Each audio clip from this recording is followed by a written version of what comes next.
Will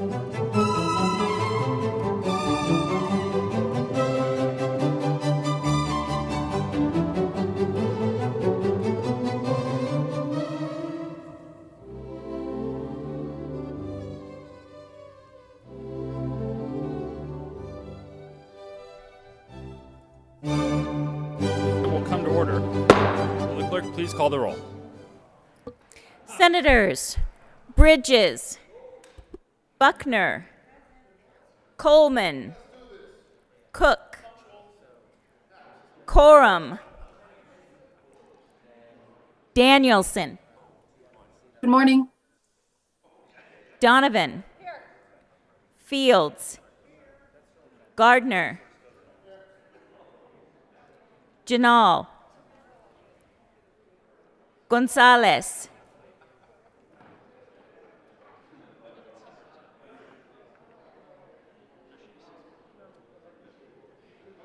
Gonzalez, Hansen, Henriksen, Heisey, Holbert, Jaquez Lewis, Kirkmeyer, Excused. Kolker, Lee, Liston, Lundeen, Moreno, Pedersen, Here. Priola, Rankin, Rodriguez, Scott, Here. Simpson, Smallwood, Sonnenberg, Story,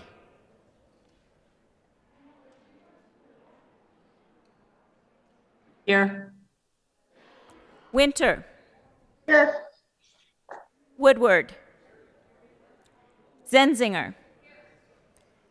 Mr. President, Here. The morning roll call is 34 present, 0 absent, 1 excused. We have a quorum. Majority Leader Moreno. Thank you, Mr. President. I move that Senate Rule 1B be suspended to allow someone other than a senator to lead us in the Pledge of Allegiance. You have heard the motion. This requires a 2/3 majority. All those in favor say aye. Aye. Those opposed, no. The ayes have it. Senate Rule 1B will be suspended to allow someone other than a senator to lead us in the Pledge of Allegiance. Members, this morning we have Dominic Work, Adrian Calderon, Amaya and Annabelle Forrest, and Addison Yulin here for Purple Up for Kids Day today to lead us in the Pledge of Allegiance.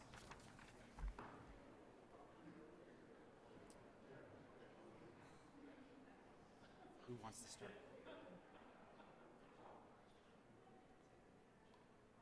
Pledge allegiance to the flag.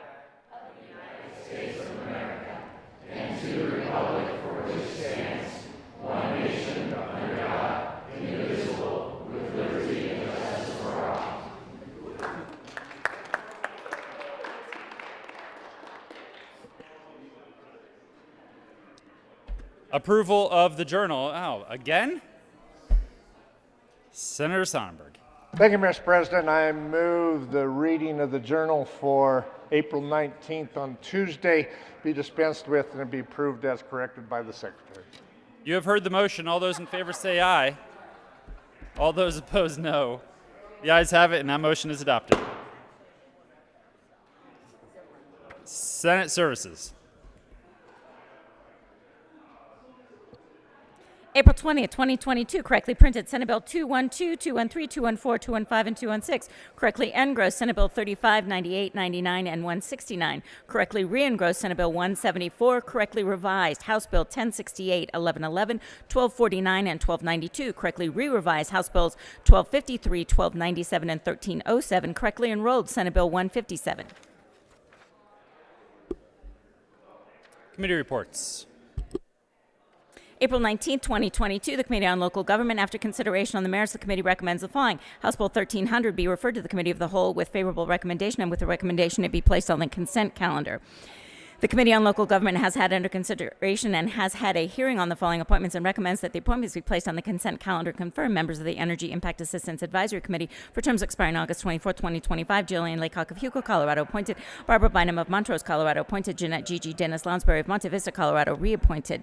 April 19, 2022, the Committee on State, Veterans, and Military Affairs, after consideration on the merits, the committee recommends the following: Senate Bill 199 be amended as follows, and as so amended be referred to the Committee on Appropriations with favorable recommendation. House Bill 1273 be referred to the Committee of the Whole with favorable recommendation, and with a recommendation that it be placed on the consent calendar. Senate Joint Resolution 11 be postponed indefinitely.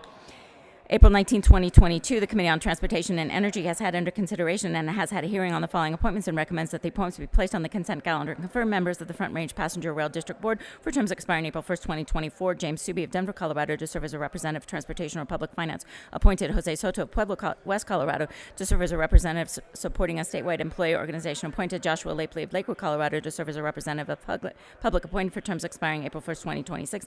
Salvatore Pace of Pueblo, Colorado, to serve as a representative Passenger Train Development or Operations. Appointed. After consideration on the merits, the committee recommends the following: House Bill 1311 be referred to the Committee of the Whole with favorable recommendation, with a recommendation that it be placed on the consent calendar. Senate Bill 90 be postponed indefinitely.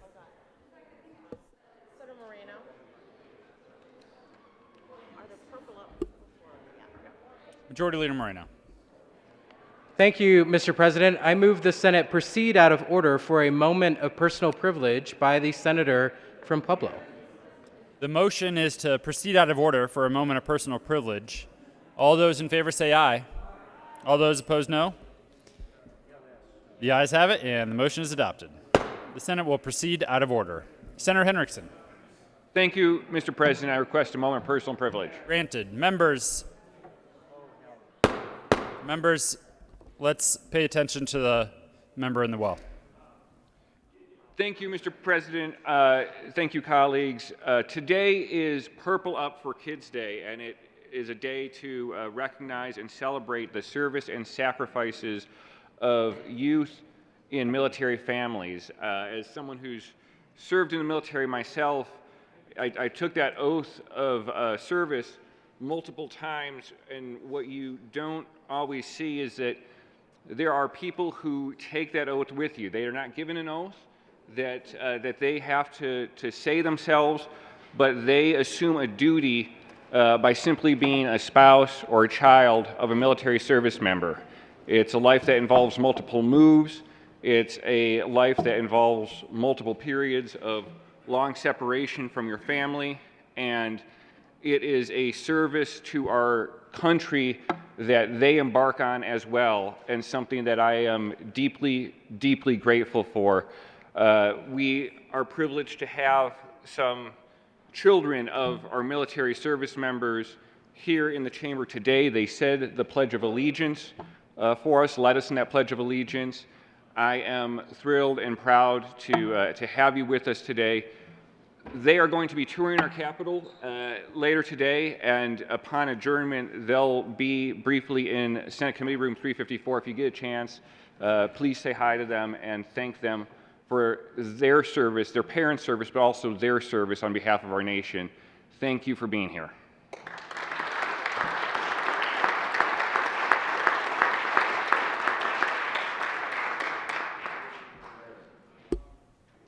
Majority Leader Moreno. Thank you, Mr. President. I move the Senate continue to proceed out of order for a moment of personal privilege by La Senadora de Denver.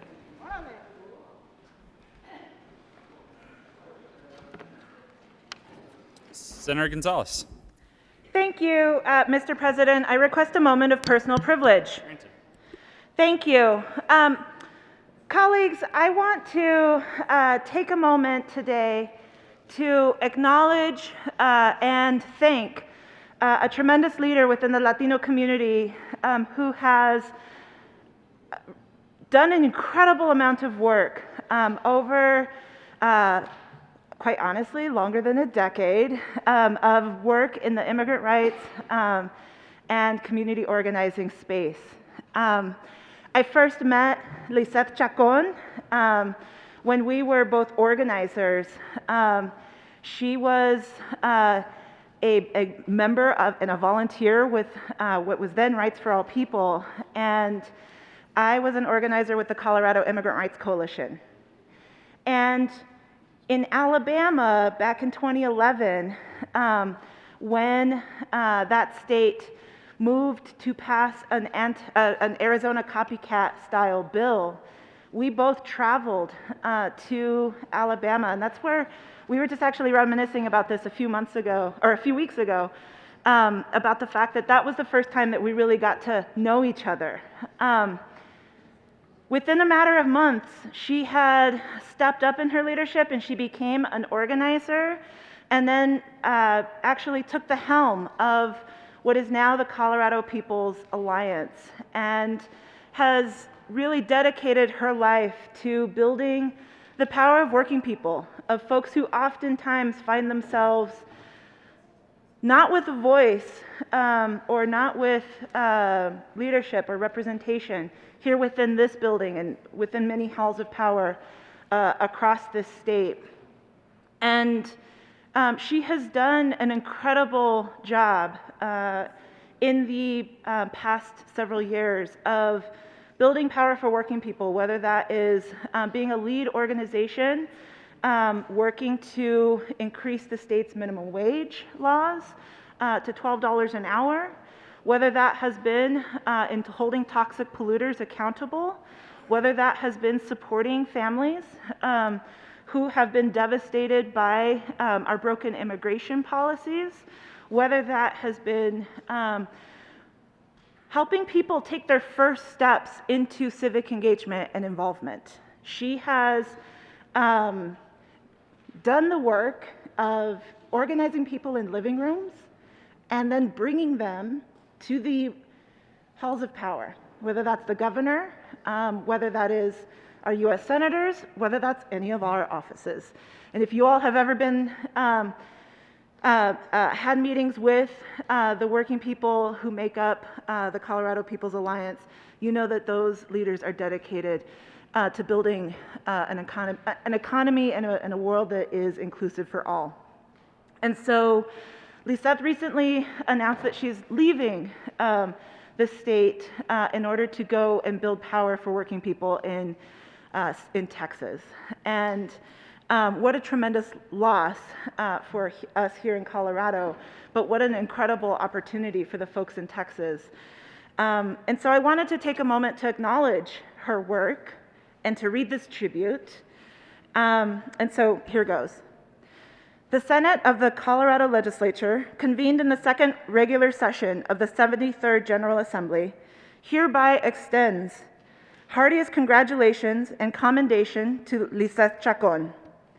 The members of the Colorado Senate proudly extend our deepest appreciation to Lisette Chacon for her work to organize community members and cultivate their power and leadership through Colorado People's Alliance. For more than a decade, Lisette worked tirelessly to advance equity and justice for working class Coloradans and Coloradans of color through grassroots organizing, coalition building, and political advocacy, resulting in several victories that directly improved the lives of Coloradans.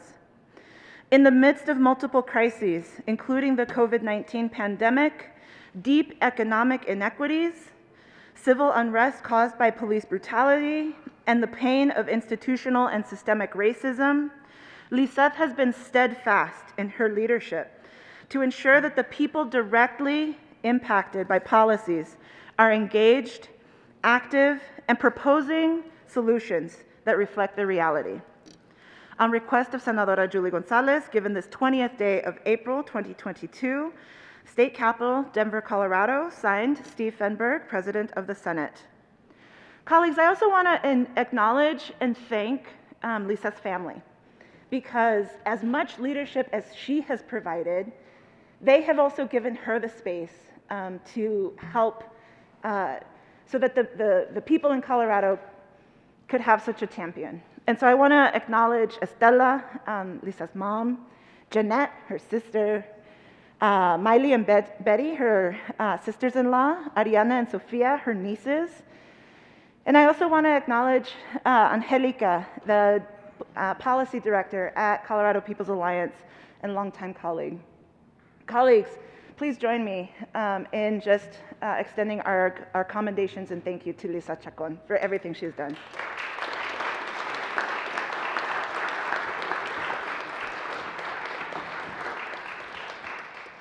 Thank you.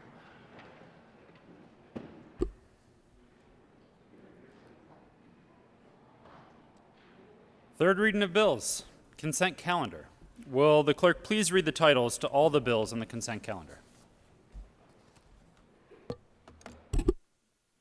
House Bill 1292, Representative Lindsay, Senator Hawkeyes Lewis, concerning expanding the uses of money in the state dental loan repayment fund to include oral health programs administered by the Department of Public Health and Environment. House Bill 1068, Representative McCormick and Lynch, Senator Hawkeyes Lewis, concerning Medicaid reimbursement for therapy using equine movement. House Bill 1111, Representative Amabile and Senators Rankin and Fenberg, concerning insurance coverage for insured losses incurred as a result of a declared fire disaster and in connection therewith making an appropriation. Senate Bill 99, Senators Heisey and Rodriguez, Representatives Tipper and Larson, concerning the procedure for sealing of criminal records for nonviolent offenses and in connection therewith addressing workforce shortages, minimizing barriers to employment for job seekers, and making an appropriation. Majority Leader Moreno. Thank you, Mr. President. I move for the passage of all the bills on the third reading consent calendar, which includes House Bill 1292, House Bill 1068, House Bill 1111, and Senate Bill 99. Is there any discussion on any of the bills? Seeing none, the motion is the passage of all the bills in the third reading of bills consent calendar. Are there any no votes? Minority Leader Holbert. Thank you, Mr. President. I'd like to be recorded as a no vote on House Bill 1068 and 1111. Minority Leader Holbert will be recorded as a no vote on 1068 and 1111. Senator Smallwood. Thank you, Mr. President. I'd like to be recorded as no vote on House Bill 1292, House Bill 1111, and Senate Bill 99. Senator Smallwood will be recorded as a no vote on House Bill 1292, House Bill 1111, and Senate Bill 99. Senator Cook. Thank you, Mr. President. I wish to be recorded a no vote on House Bill 1111. Senator Cook will be recorded as a no vote on House Bill 1111, and for the record, that hurts. Right here. Senator Lundin. Thank you, Mr. President, and good morning. I request that I be recorded as a no vote on House Bill 1068 and House Bill 1111. Senator Lundin will be recorded as a no vote on House Bill 1068 and House Bill 1111. Senator Liston. Thank you, Mr. President. Mr. President, I wish to be recorded as a no vote on House Bill 1111. Not as much. Senator Liston will be recorded as a no vote on House Bill 1111.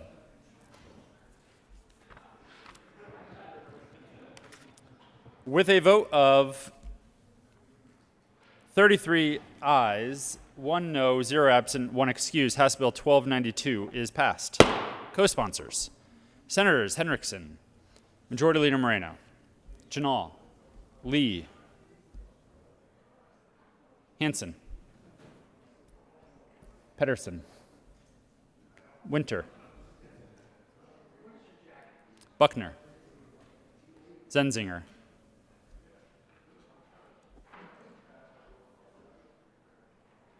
Story.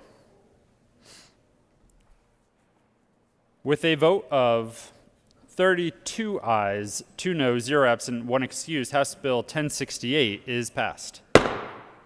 Co-sponsors: Majority Leader Moreno, Senators Simpson, Sonnenberg, Woodward, Priola, Fields, Janal, Lee, Kolker,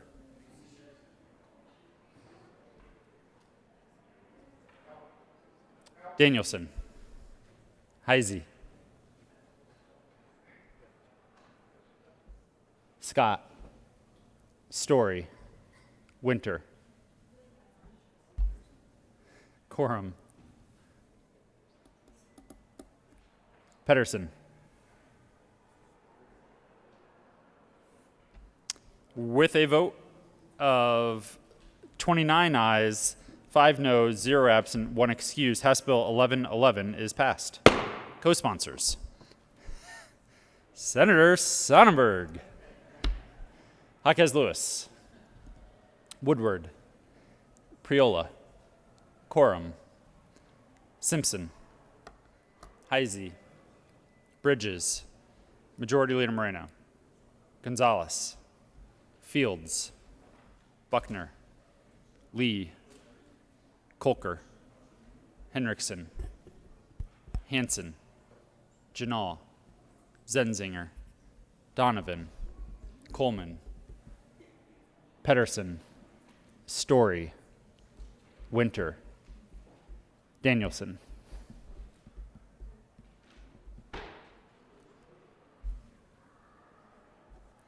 With a vote of 33 ayes, 1 no, 0 absent, 1 excused, Senate Bill 99 is passed. Co-sponsors: Majority Leader Moreno, Senators Fields, Gonzalez, Lee, Hanson, Buckner, Bridges, Jaquez Lewis, Priola, Kolker,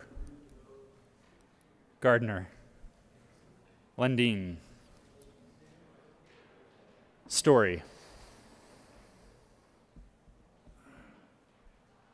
Donovan, Coleman,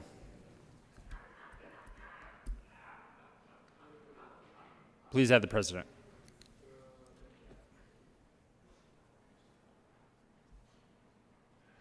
Third reading of bills, final passage. Will the clerk please read the title to Senate Bill 160? Senate Bill 160, Senators Gonzalez and Henriksen, Representative Bazenaker and Lindsay, concerning programs to preserve mobile home communities and in connection therewith, establishing a revolving loan and grant program to assist mobile homeowners seeking to purchase their communities and making an appropriation. Senator Gonzalez.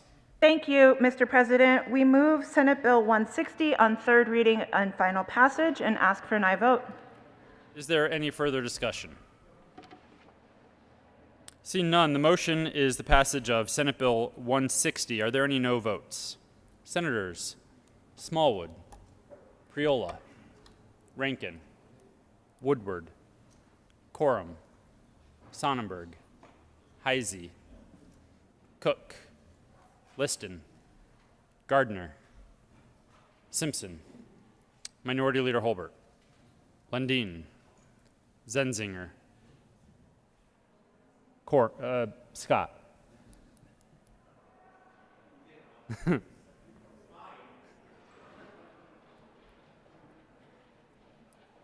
With 19 ayes, 15 no, 0 absent, 1 excused, Senate Bill 160 is passed.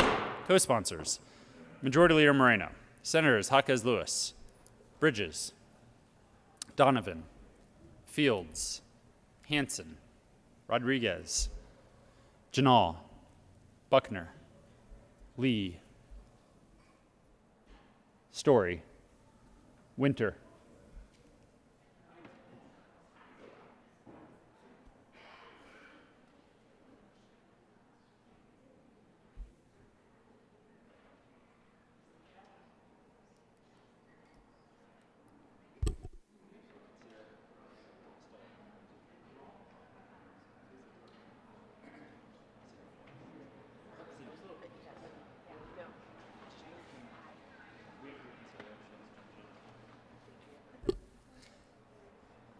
I thought something weird was going on. I think there might be 2 bills on a similar topic out there. Majority Leader Moreno. Thank you, Mr. President. Having voted on the prevailing side, I move for the reconsideration of Senate Bill 160. The motion is for the reconsideration of Senate Bill 160. All those in favor say aye. Aye. All those opposed, no. The ayes have it, and we will reconsider Senate Bill 160. Will the clerk please read the title to Senate Bill 160? Senate Bill 160, Senators Gonzalez and Henriksen, Representatives Bazenaker and Lindsay, concerning programs to preserve mobile home communities and in connection therewith, establishing a revolving loan and grant program to assist mobile homeowners seeking to purchase their communities and making an appropriation. Senator Gonzalez. Thank you, Mr. President. This bill is so nice we had to do it twice. I move for the passage of Senate Bill 160 on third reading and final passage and ask for an aye vote. Further discussion. Senator Zenzinger. Thank you, Mr. President. Members, I'm so sorry. That was my fault. I like this bill so much, I thought I was co-sponsoring. So I definitely encourage an aye vote. And in fact, I think you all should join me in co-sponsoring. Thank you. The motion is the passage of Senate Bill 160. All those in favor, sorry.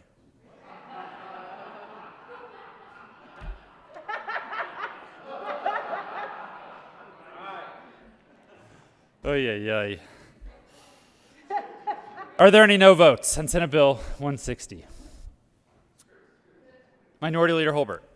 Senators Lundin, Gardner, Cook, Simpson, Liston.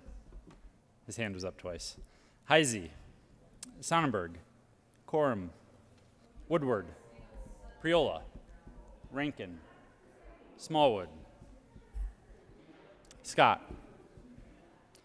With 21 ayes, 14 noes, 0 absent, 1 excused, Senate Bill 160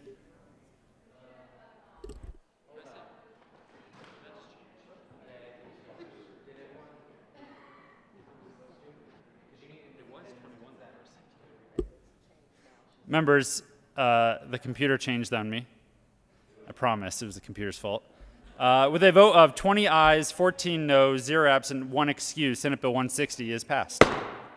Co-sponsors, Senator Zenzinger, Senators Janal, Rodriguez, Hansen, Donovan, Majority Leader Moreno, Bridges, Jaquez Lewis, Fields, Buckner, Lee, Pedersen, Story, Winter. Please add the president. Will the clerk please read the title to Senate Bill 180?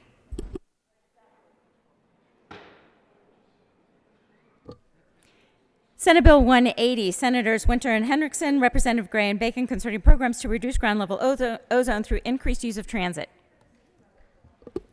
Senator Hendrickson. Thank you, Mr. President. I move for the passage of Senate Bill 180 and ask for an aye vote. Is there any further discussion? Seeing none, the motion is the passage of Senate Bill 180. Are there any no votes? Senators Cook, Minority Leader Holbert, Lundin, Gardner, Liston, Simpson, Heisey, Sonnenberg, Woodward, Quorum, Smallwood, Scott. With a vote of 22 ayes, 12 noes, 0 absent, 1 excused, Senate Bill 180 is passed. Co-sponsors, Senators Jaquez Lewis, Majority Leader Moreno, Lee, Buckner, Pedersen, Story, Danielson.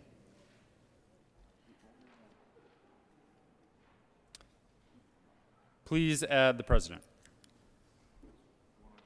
Will the clerk please read the title to Senate Bill 35? Senate Bill 35, Senators Rodriguez and Smallwood, Representatives Byrd and Van Winkle, concerning the occupational accident insurance coverage that independent contractors of carriers may acquire pursuant to standards set by the Division of Insurance. Senator Rodriguez. Thank you, Mr. President. I move Senate Bill 35 and respectfully ask for an aye vote. How respectful of you, Senator Rodriguez. Further discussion? Seeing none, the motion is the passage of Senate Bill 35. Are there any no votes?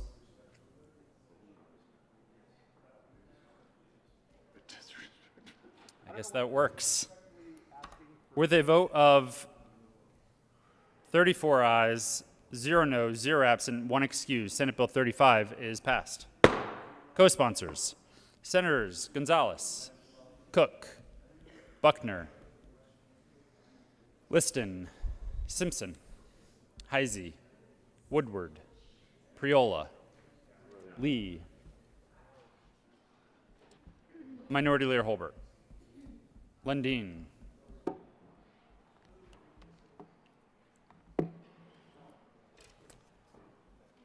will the clerk please read the title to Senate Bill 169? Senate Bill 169, Senator Donovan, Representatives Will and Hooten, concerning the non-disclosure of sensitive species information under the Colorado Open Records Act.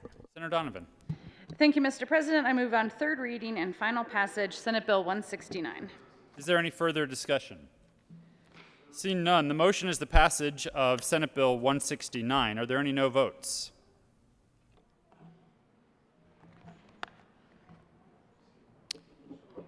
Senators Cook, Gardner, Lundin, Minority Leader Holbert, Woodward, Sonnenberg, Heisey. Oh, Senator Heisey. With a vote of 27 ayes, 7 noes, 0 absent, 1 excused, Senate Bill 169 is passed. Co-sponsors, Senators Simpson, Jaquez Lewis, Rankin, Sponsors. Bridges, Hanson, Coleman, Priola, Majority Leader Moreno, Gonzalez, Kolker, Janal, Lee, Zenzinger, Buckner, Rodriguez, Story, Winter,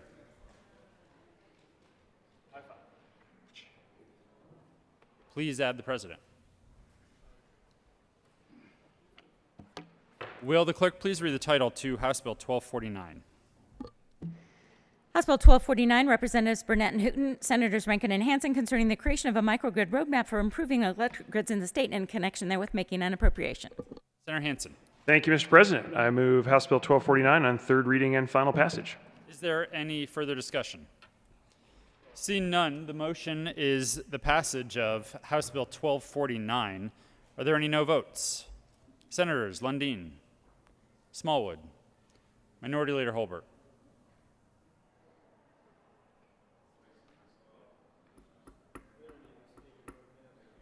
with a vote of 31 ayes, 3 noes, 0 absent, 1 excused, House Bill 1249 is passed. Co-sponsors, Senators Majority Leader Moreno, Gonzalez, Buckner, Lee,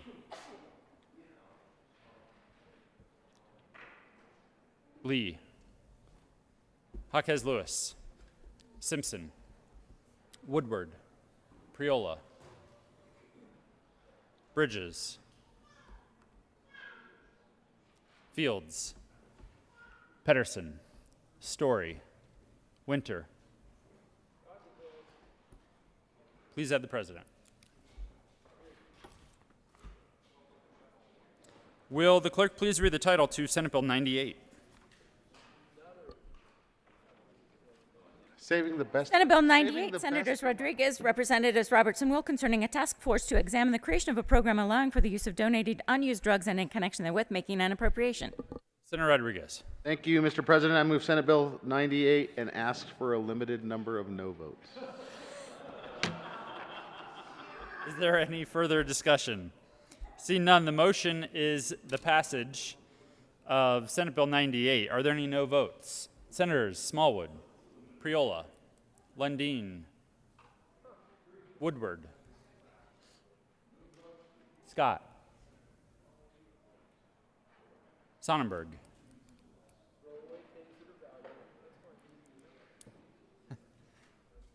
with a vote of 28 ayes, 6 noes, 0 absent, 1 excused, Senate Bill 98 is passed. Co-sponsors, Senators Janal, Winter, Buckner, Gonzalez, Liston,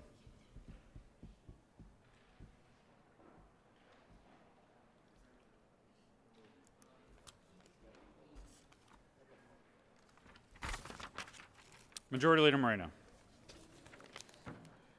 Thank you, Mr. President. Having voted on the prevailing side, I move for the reconsideration of House Bill 1249.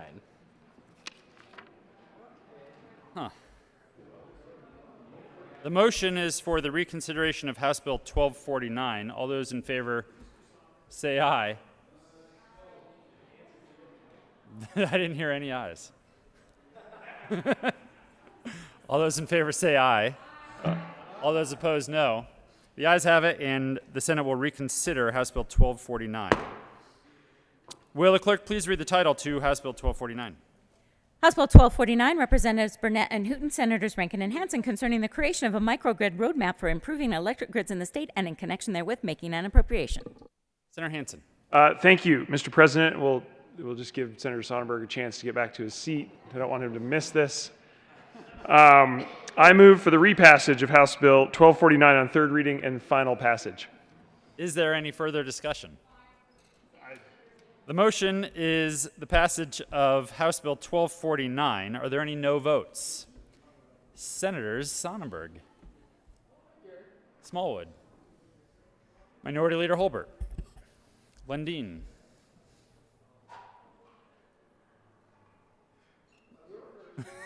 we did get you already.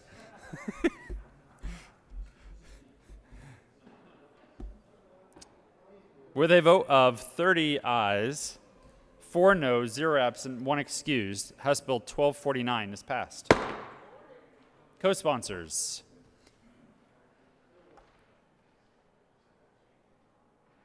If you're on it, you're on it. Senators Gonzalez, Bridges, Coleman, Buckner, Lee, Woodward, Story, Winter,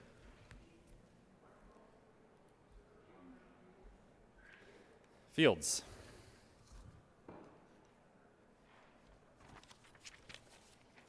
General orders, second reading of bills.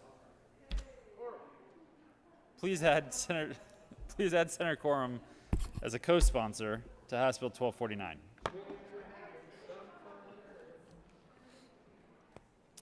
General orders, second reading of bills. Senator Buckner.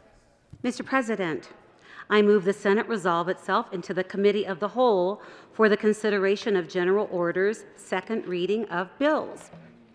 You have heard the motion. All those in favor say aye. Opposed, no. The ayes have it, and the motion is adopted. The Senate will resolve itself into the Committee of the Whole for the consideration of the general orders, second reading of bills, and Senator Buckner will take the chair.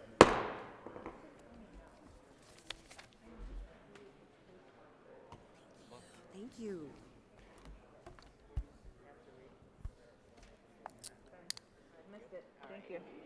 The committee will come to order, and the court rule is relaxed. Will the clerk please read the title of Senate Bill 171? Senate Bill 171, Senators Bridges and Preala, Representative McLaughlin, concerning restrictions on making public the personal information of educators at risk of threats. Senator Bridges.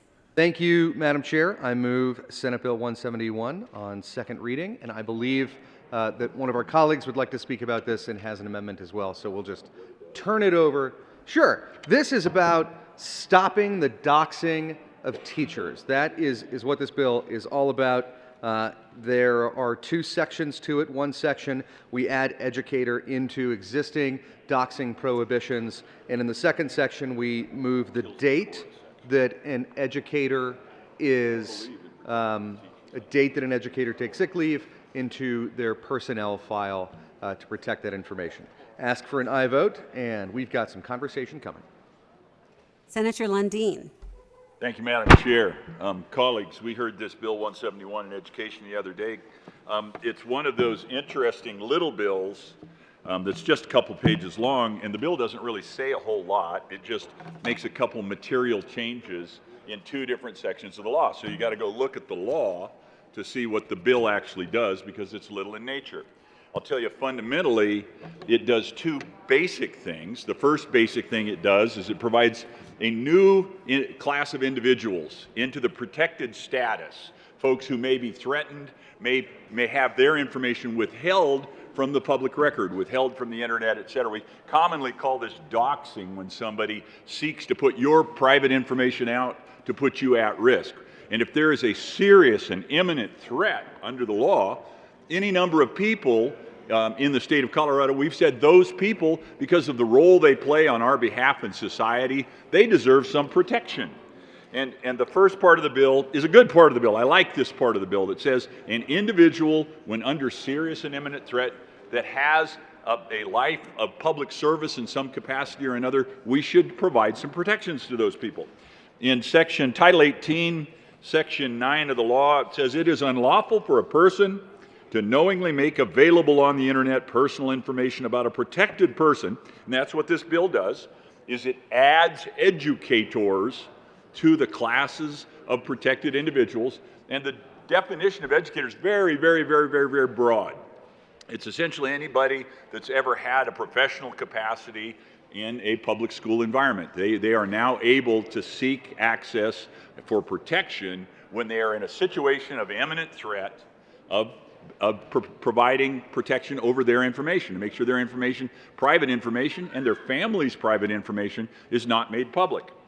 So we've got these protected persons now, including educators, or the protected person's immediate family if the dissemination of personal information poses an imminent and serious threat to the protected person's safety or the safety of the protected person's immediate family, and the person making the information available on the internet knows or reasonably should know of the imminent and serious threat. A protected person may submit a written request pursuant to subsection 20 or 2.8b of this section to a state or local government official to remove personal information from the records that are available on the internet.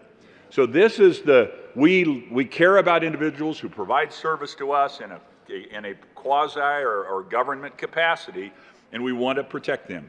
That part of the bill I agree with. Makes a ton of sense. And I believe we want to protect educators. My grandmother was an educator, started in a one-room schoolhouse in rural Nebraska.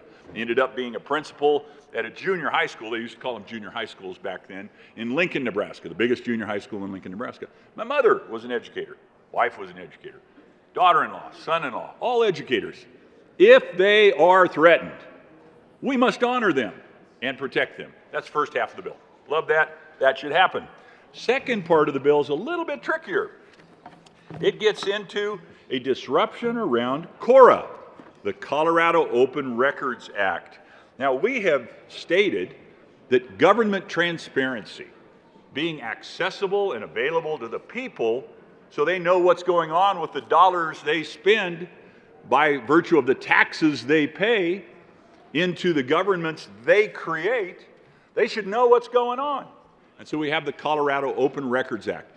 There's a federal group of laws that provide the same sort of thing, transparency into the federal government. It's called FOIA, the Federal Open Records, Federal Open, help me out here. It's a Federal Open Records Act. Pardon me? Freedom of Information Act. That even sounds better, doesn't it? We have Colorado Open Records at the federal level. It's a Freedom of Information Act.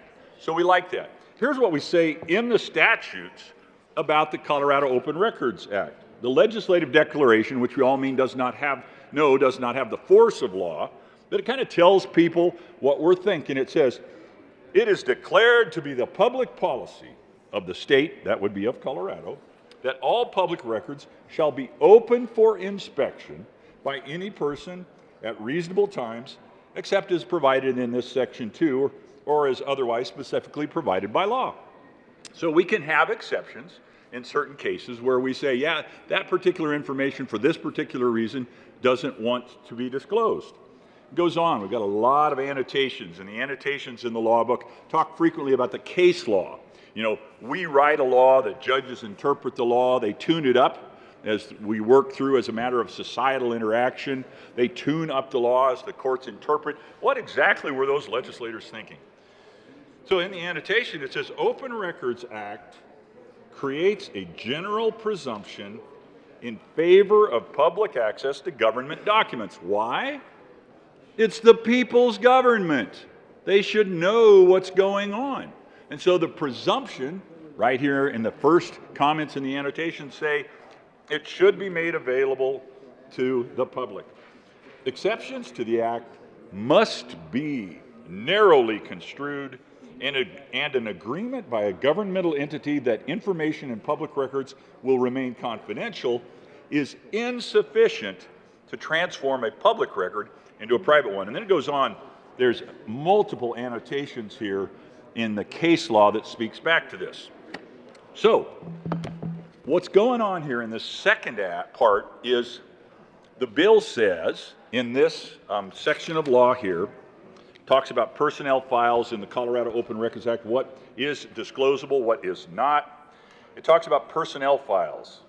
And this means and includes home addresses, telephone numbers, financial information, a disclosure of an intimate relationship, that would be a spouse or someone else, filed in accordance with the policies of the General Assembly, other information maintained because of the employer-employee relationship, and other documents specifically exempt from disclosure under this part. So it's about protecting the specifics that would help you, help a bad actor who has demonstrated a serious and imminent threat against a person, help them find and get access to that person. Well, the second part of this bill here adds language that says personnel files includes, so this would be in the exemption part, this is what we're taking out, includes the specific date of an educator's absence from work. Educator has the same meaning as set forth in 18.9.313. We talked about that earlier, the very broad definition of what educators are. This is the part of the bill I have difficulty with. It's not narrow, very broadly affecting the public's right to gather information about people that work in service to the public, educators. It specifically would say when the Public Employees Union says we're going to do a sick out day, and hundreds, maybe thousands of teachers, as a matter of political communication, choose to not show up for work, that information is no longer visible and available to the public. I got a problem with that. Protecting an individual who is at serious risk to life and limb, protecting the family of that individual, absolutely. All in for that. We should do that. However, this idea of obfuscating, hiding, putting in a place where the public cannot see clearly political communication by a class of individuals who work for the public, got a problem with that. That's not good. So, have an amendment that I would offer, should it be printed and made available, to address this issue. It simply gives us all the ability to say, hey, yes, I want to protect teachers, and two, yeah, this idea of debasing in a narrow but important way the Colorado Open Records Act, I'm not so comfortable with that.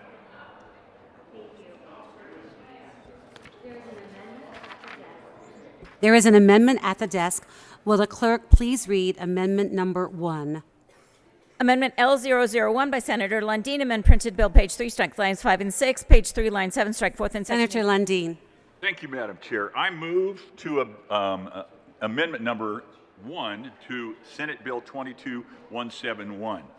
Now, you've heard the discourse. I described to you what this amendment's about. It's about making this bill, for me personally, a bill I could vote yes on. A bill that says educators, as incredibly broadly defined, I'm willing to have that very broad definition. I think that's good. If they are at serious and imminent threat, we should protect them. And they have access to remove their personal information if it's visible on the internet or elsewhere. They can protect that information. Now, I like that. But this second piece, this piece strikes the debasement, I would say, of the Colorado Open Records Act that is about the people's ability to understand the government, and in this case, they do pay for schools, and therefore that's an extension and part of government, what is going on by the employees of the people they employ. So I urge your support of Amendment L01 to 171. Should I just leave all this here? I may come back. I feel comfortable. You got more to say? Do you have more to say? All right, we'll just, here, I'm going to... Senator Bridges. Thank you, Madam Chair. I'm just going to move this. I don't want to steal the Senator's iPad. Thank you, Madam Chair. So, first of all, I'd like to thank the good Senator from Monument for his support of the general thrust of this bill, which is to protect teachers. On this piece, though, what we saw happen, in particular in Douglas County recently, was an attempt to use the date that teachers had been sick, had taken their sick leave, as a way to create what this bill is designed to prevent, and that is an imminent and serious threat. And the problem with this, more fundamentally, generally speaking, getting that date creates that imminent and serious threat, which we'd want to stop anyway. But there were teachers in that district who were sick, who were not there taking part in the protest, who had a pre-existing surgical appointment, who woke up perhaps with COVID, who woke up with something else that kept them out of the classroom, or they saw that the district was declaring a day with no students coming into the classrooms and thought, you know what, this is a perfect time for me to go take care of some health stuff that I wouldn't otherwise be able to take care of without impacting my students. But what happens if you allow this particular date to be available is that you wrap all of those other teachers up in that attack on creating a serious and imminent threat to our teachers. And I would say, more broadly, I can't conceive of a use for the exact date that a teacher was out that is not to this purpose in some way of creating that serious and imminent threat. We specifically ensure that the number of days that teachers are out sick is still open and available public information. You just don't get the exact date. And because of that, I ask for a no vote on this amendment. Senator Priola. Thank you, Madam Chair. Members, I think this also touches on some HIPAA issues at the federal level, but furthermore, nothing precludes the free speech argument in a general sense of saying, yes, the teachers of X district took sick days as a group. That is not precluded by this bill. This bill precludes targeting individual people with individual dates, individual facts about where they live, so on and so forth, which in this modern day of social media, I think many have gone too far and asked for a no vote on the amendment and a yes on the bill. Senator Bridges. Thank you, Madam Chair. I'd also just add that I think the HIPAA piece of this should not be undersold. I think there are some real concerns with folks having exact dates of every time they have been out and what that could reveal about medical procedures or processes or sicknesses that they are undergoing. So I think there's a lot of reasons why the date that someone takes that sick leave should have already been part of their protected personnel file, but we are fixing that now, and I ask for a no vote on this amendment. If there's no more discussion, okay, Senator Lundin. Thank you very much, Madam Chair. I would argue that I don't find either of the arguments that you just heard compelling. There is, in fact, no fact pattern, no evidence in the record that there were any individuals who were taking actual personal medical days on the day that in fact there was a broad sick out declared by the Public Employees Union on behalf of making political speech. Then the second argument was, well, this is a First Amendment right. Well, of course, we all as Americans have the right to speak freely. That is guaranteed to us in the Constitution. The reality is that isn't compelling because, quite frankly, if the act of not showing up for work for your government-paid job is your expression of political speech, then acknowledgement of that is prima facie, de facto, it's exactly what you're trying to do. So making that information available is, in fact, the definition of freedom of speech. So I find that argument not compelling. To the HIPAA argument, that's federal health regulations. The federal health regulations are the federal health regulations. They exist separate from the Colorado Open Records Act, and they are already provisions and protections that exist. So I don't find any argument of the arguments you just heard against preserving and protecting the Colorado Open Records Act to be compelling. Now, the personal ask is this. I want to vote yes to protect teachers who are at personal, serious, and imminent risk. But I can't do it if, in fact, we're giving a tool to a political actor to expand their political power to take away from the parents of students in Colorado information and knowledge of what's happening in their local school district.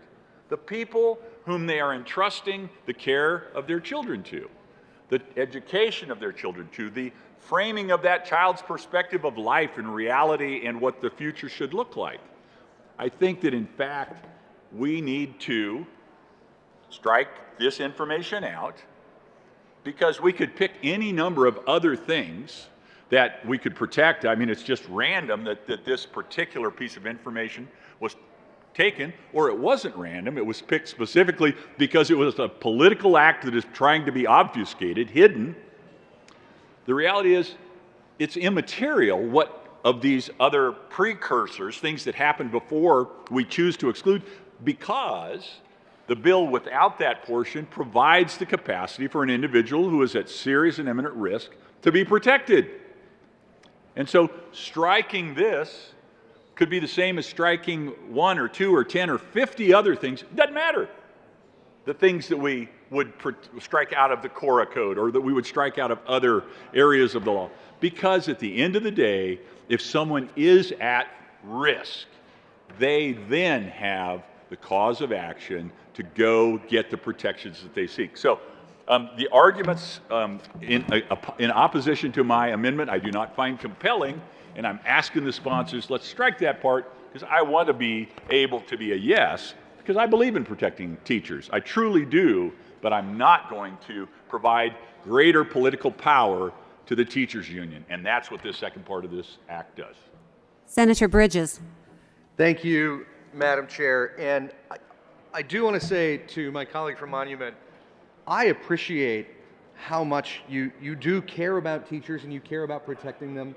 And I hope that the no vote that I think you will eventually cast on this bill is not interpreted by folks outside of this building as being against keeping teachers safe. It is a disagreement about a particular piece of this bill, and that is completely understandable. And again, I really hope that folks outside this building don't cast your no vote in a light that it is not meant. And so I want to say thank you very much. Thank you for your support of the portion of this bill that is specifically about including teachers in anti-doxing legislation. Thank you for your support. It is acknowledged and appreciated. For this piece about sick leave, and I know I am risking an appearance and comments by saying this. Kyle, I hope you're kind if you put this on your show. There is a Twitter thread that Kyle Clark has about a teacher in Douglas County who was out sick with COVID during what was a sick out by many other teachers, and she was deeply worried that she would be targeted by all of the vitriol around all of the teachers that had taken time out that day.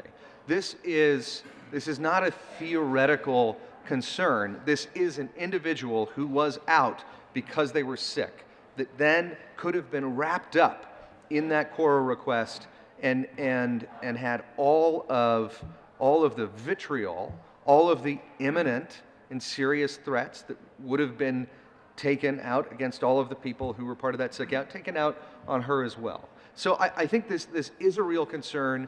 This is a real situation that we have seen, and this is real protection that we need to offer to our teachers. So I ask for a no vote on the amendment. Senator Priola. Thank you, Madam Chair. And further, to the good Senator Monument, we just have a fundamental disagreement on the second half of the bill. Keep in mind, nothing in this bill precludes the old-fashioned way, as you and I might remember from our youth, of discussing with your neighbor across the fence or on the telephone. This is about publicly shaming people on the internet through social media platforms that didn't really exist 20 years ago. So that is what has changed, and that is the tool that is being used by many to intimidate and harass educators in our good state. And I think it is simply fair to have specific information tied to specific educators as off limits. Nothing in this bill precludes someone from saying, well, did you know that the teachers in X district had a sick out on that day? Nothing in this bill precludes that. It precludes specific information to specific people, specific addresses, specific phone numbers and the such. And with that, I just cannot support this amendment and ask for an aye on the bill, a no on L001. The motion is the adoption of Amendment 1. All those in favor say aye. Aye. Those opposed, no. No. The noes have it, and the amendment is lost. To the bill. Senator Lundin. Thank you very much, Madam Chair, and to my colleagues who brought 171. I appreciate the conversation. The comments I would conclude with are this. I am saddened by the coarsening of our political dialogue and discourse. I think we, as Americans, have a beautiful responsibility and a beautiful right that we do not adequately honor, and that is the right to speak obstreperously and in vehement disagreement and with respect to those with whom we disagree. It should be done in a way where we express with fine points and precision, hopefully, our best ideas. And we hear in response someone else's best ideas. And it's done in a way that is not quite so full of vitriol and anger that we so often hear in the political conversation today. That would be my ask and desire.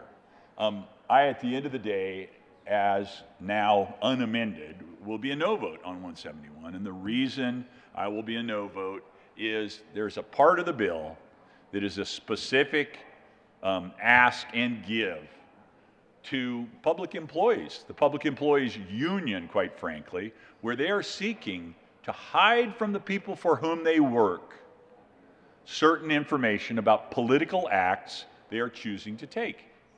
I think that's just wrong. The people that work for the people of Colorado, who are paid for with taxpayer dollars, have a responsibility to be visible and accessible and accountable to the people for whom they work. Protecting individuals, whether they're teachers or law enforcement officers or judges or prosecutors or defense attorneys, we protect them. And now with the passage of this law, should it pass and become law, educators writ broadly, we provide protections to all of those people because they work on behalf of the people. And that begs a certain transparency before the people. Because they work for the people, they should be visible and accountable to the people. And this bill gets half of that right and half of that very, very wrong. I will be a no vote on 171 for that reason and urge your serious consideration of these principles and ideas as you consider your vote on 171. Thank you, Madam Chair. Senator Bridges? You want to say anything? All right. Senator Thank you, Madam Chair. You know, my grandma, my mom, my aunt, my mother-in-law, and my wife are all teachers of one form or another. And for the history of this nation, we have respected teachers and valued them, and we have never had to pass a law making it illegal to share their information online because they are being threatened. My colleague from Monument said it very well. We have a coarsening of the political dialogue in this country, and somehow teachers have ended up in the crosshairs, and they should never feel threatened for doing their job for our kids. So to the teachers out there, thank you. Thank you for your service. Thank you for the work that you do every day. Thank you especially for the last few years that have not been easy. If you are still teaching, especially thank you. Today, on this bill, we are making sure that if you feel threatened, you have recourse to make sure that your information is not shared online. We shouldn't have to pass this bill. Unfortunately, today we do. And so I ask colleagues for your aye vote in support of Colorado teachers. Thank you. Senator Priola. Thank you, Madam Chair. And the statements from my prime spots reminded me of a conversation I had this past weekend, this Easter weekend, with my brother-in-law. He has decided at 50 to retire from teaching in Jeffco with 28 years.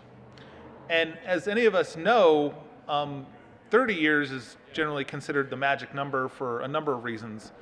But both he and others in the education profession, especially the last 2 years of COVID, have been under so much stress and have had so many things thrown at them.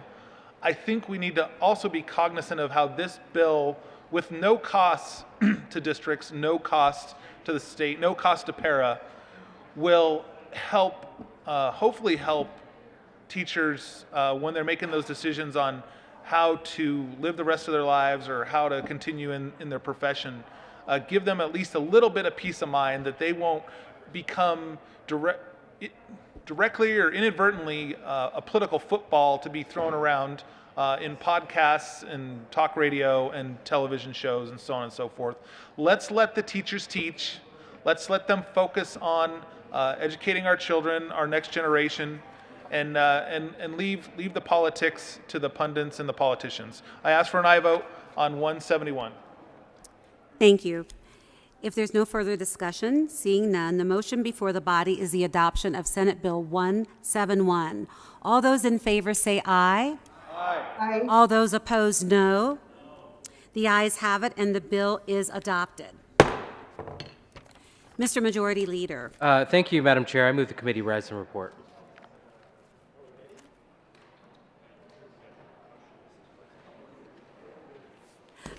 The motion is to rise and report.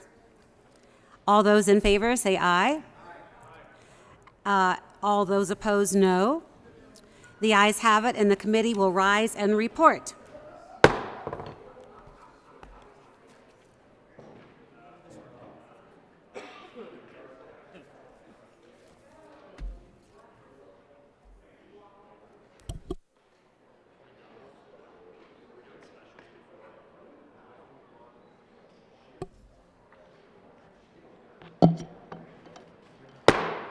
The Senate will come to order. Senator Buckner.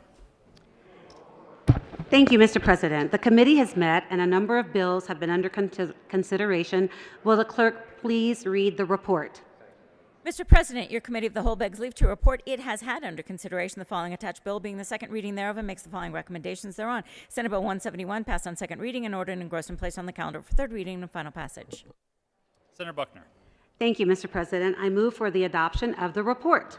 Motion is the adoption of the committee of the whole report. Are there any no votes?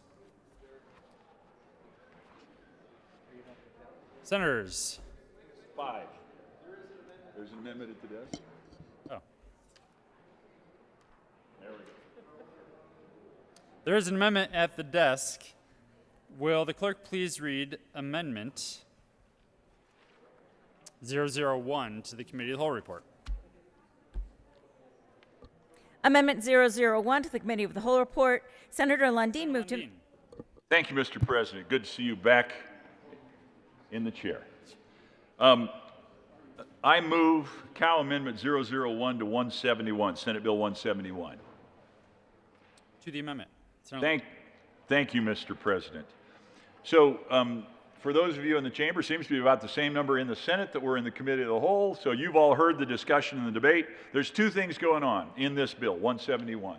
The first half says we want to protect teachers. We honor them. If they have a serious and imminent threat, we want to make sure they can be protected by their information, private information about themselves and their families not being made public. That's the first thing it does. The second thing the bill does is it does not protect Cora. It, in fact, takes away certain information that the public has a right to know. It takes away information that is available to the public under the Colorado Open Records Act. So I urge your support of Cow Amendment 001 and a clarification that, one, we do want to make sure that educators, and they're defined as such in the bill, education support professionals means Colorado School District paraprofessionals who may not be licensed as described in Article 60.5 of Title 22, but provide direct instruction, supports licensed staff in educational capacity, or supports instruction and learning environment, including without limitation, teaching assistant, regular education, teaching assistant, special education, Title I teaching assistant, teaching or classroom technician, tutor, library or media assistant, bilingual assistant, educational interpreter, brailleist, occupational therapist assistant, physical therapist assistant, health screener, counselor assistant, healthcare technician, student monitor, child find coordinator, child care provider or group leader, and community liaison. Also low performing, high needs, that's the next part of the section. So those are all the folks that we're protecting as well as those who are traditionally known as educators, the student-facing classroom teachers. They're clearly protected as well.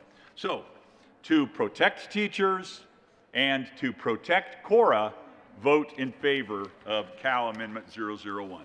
Thank you, Mr. President. Is there any discussion? Senator Priola. Thank you, Mr. President. Members, I rise in opposition to this cow. We just passed a bill here that protects wildlife because some folks have decided to use Cora as an opportunity or a weapon to go after wildlife in this state. We should not allow Cora to be used as a weapon to harass our educators, and this amendment would also touch on HIPAA issues as well that I think current technology has made it all too easy for folks to transgress into that area. So I would ask for a no vote on the cow. Senator Bridges. Thank you, Mr. President. I also ask for a no vote on the cow.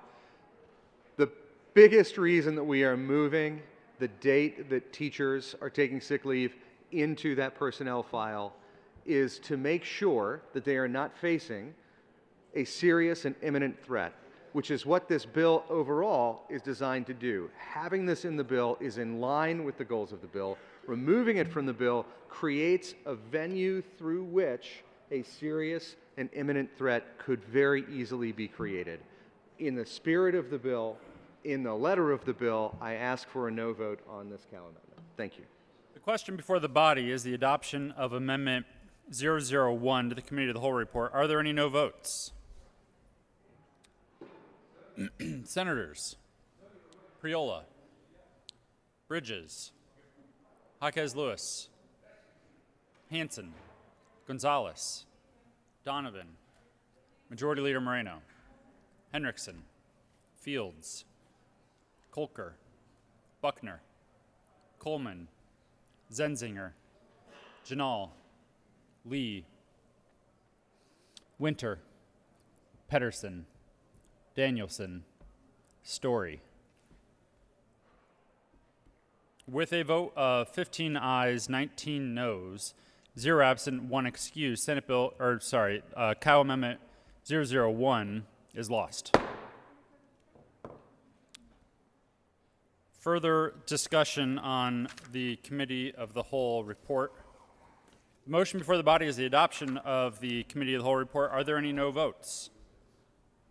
Senators Sonnenberg, Cook, Gardner, Woodward, Heisey, Minority Leader Holbert, Gardner, Lundin, Liston, Smallwood,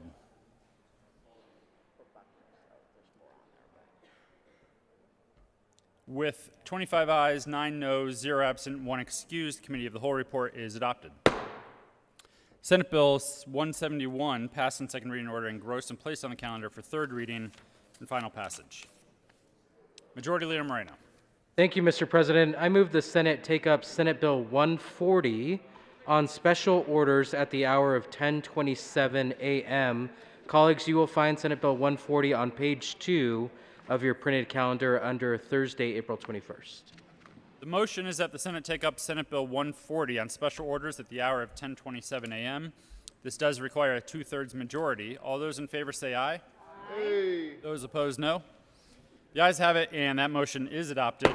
The Senate will take up Senate Bill 140 on special orders at the hour of 10:27 a.m. Special orders, second reading of bills. Senator Buckner. Thank you, Mr. President. I move the Senate resolve itself into the Committee of the Whole for consideration of special orders, second reading of bills. You have heard the motion. All those in favor say aye. Aye. Opposed, no. The motion is adopted, and the Senate will resolve itself into the Committee of the Whole for the consideration of the special order, second reading of bills, and Senator Buckner will take the chair.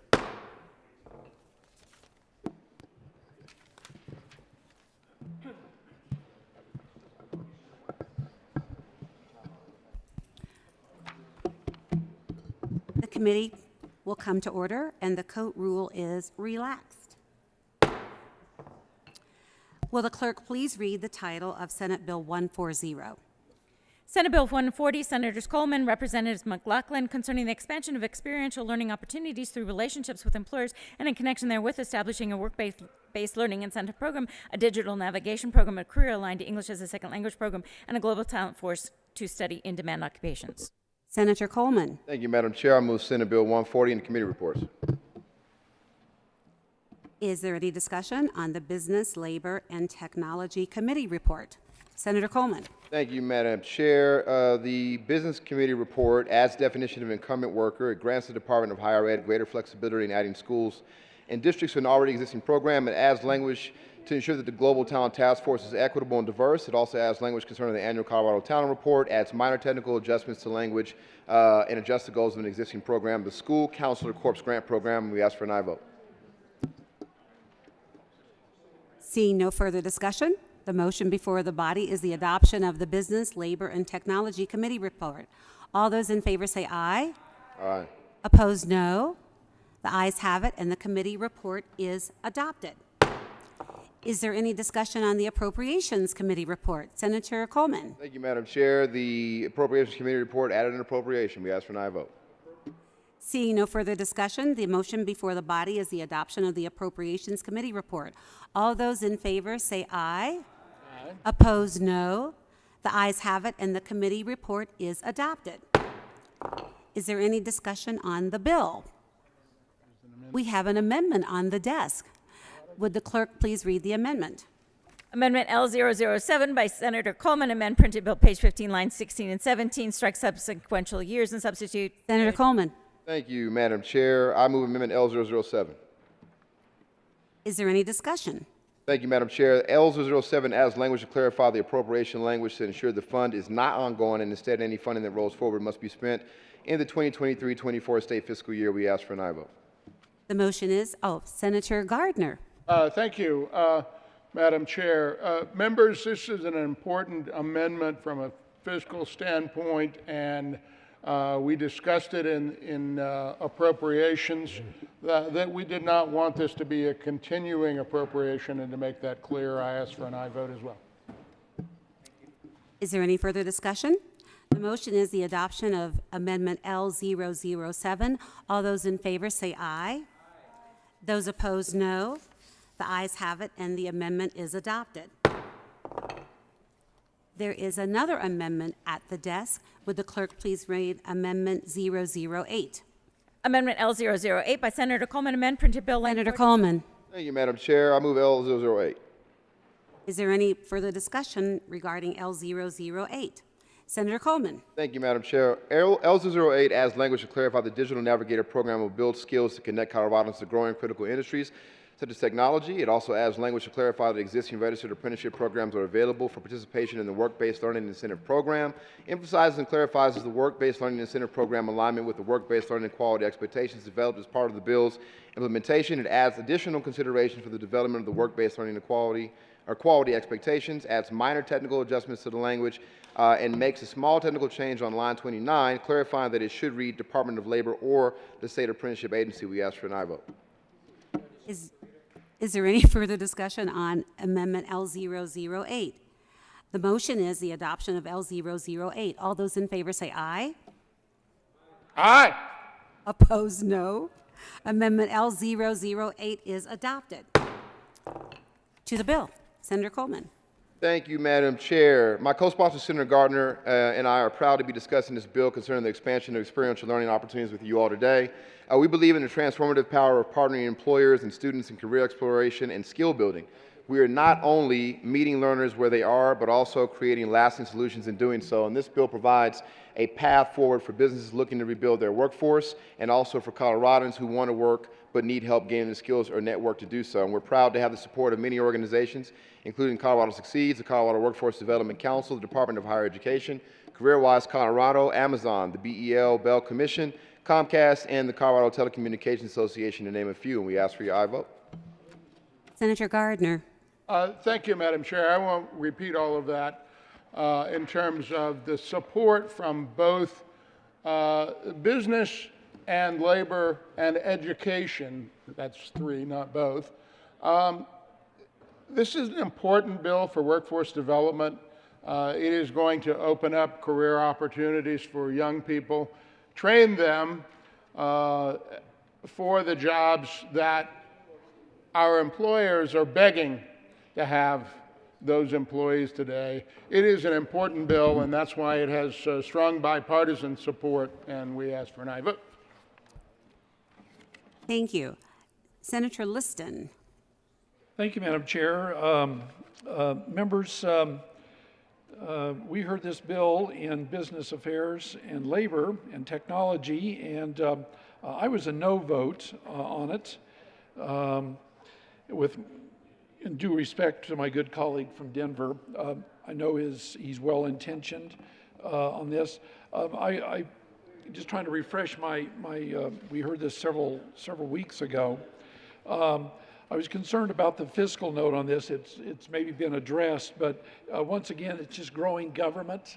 Again, it adds about 12 or 13 FTEs. It spends, more and more money, and I was also concerned about some of the new programs that it creates. It creates the Office of New Americans. It goes out of its way to define target populations, and I'm also, to me, a red flag is when I see diversity, equity, and inclusion. I know that's important to a lot of people. It's important to me too, but there's just some parts of this that was a red flag, and so I respectfully ask for a no vote on Senate Bill 140. I know it's well-intentioned, but there's so many other programs that are already do this, and this is just adding another program and more bureaucracy. So with all due respect, I ask for a no vote. Senator Woodward. Thank you, Madam Chair. And I too had a chance to hear this bill in committee and Business Committee, and honestly, when I read the title of the bill, I was intrigued.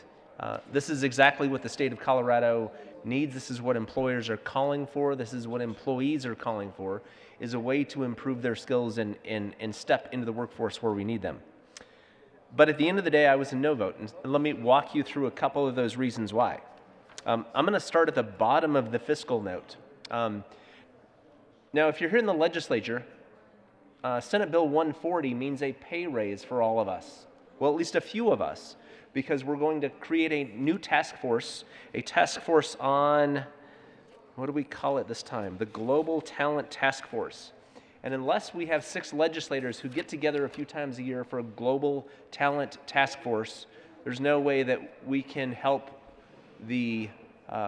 develop the workforce out there. So I'll start at the beginning. We're gonna pay the legislature an additional $11,000 to show up to attend these task force meetings. That's another expenditure of state taxpayer money that I think is a mistake. $11,000 may not sound like much, but it's a lot of money to most families out there. As I continue to work my way up the fiscal note, we'll see that most of the money does not actually end up training people. We're hiring personnel services here at the Capitol. We're hiring operating expenses, capital outlay costs, task force costs, centrally appropriated costs. By the time we get through all of those costs, there's not a lot of money left to actually do training for people. So this isn't really a bill that's about expanding experiential learning opportunities, primarily. In fact, it's primarily a bill that grows government. And it does do some growth, and there will be some students who were affected, but at a cost of $6.2 million in the next fiscal year and ongoing expenses in out years, I think this is a massive waste of money.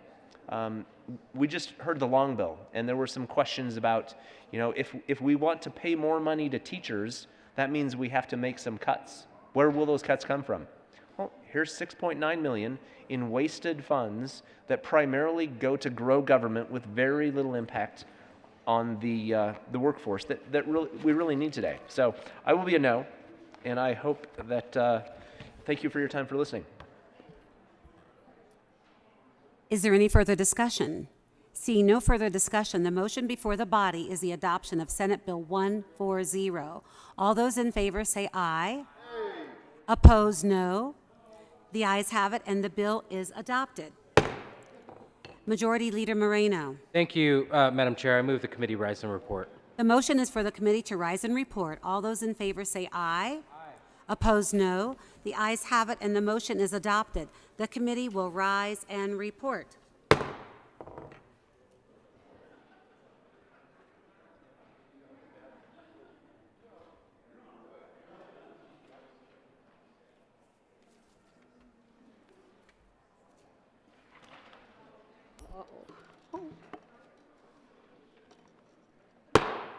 The Senate will come to order. Senator Buckner. Thank you, Mr. President. The committee has had a number of bills under consideration. Will the clerk please read the report?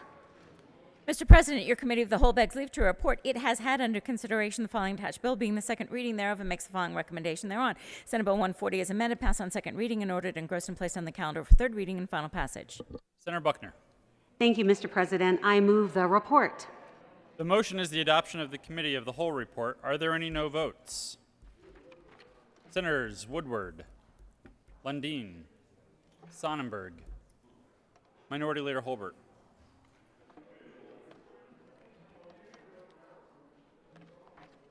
With a vote of 30 ayes, 4 noes, 0 absent, 1 excused, committee of the whole report is adopted. Senate Bill 140 as amended, passed in second reading and order engrossed and placed on the calendar for third reading and final passage. Change in sponsorship. The following change in bill sponsorship will occur. Senator Gardner will be added as co-prime sponsor on Senate Bill 140 with Senator Coleman.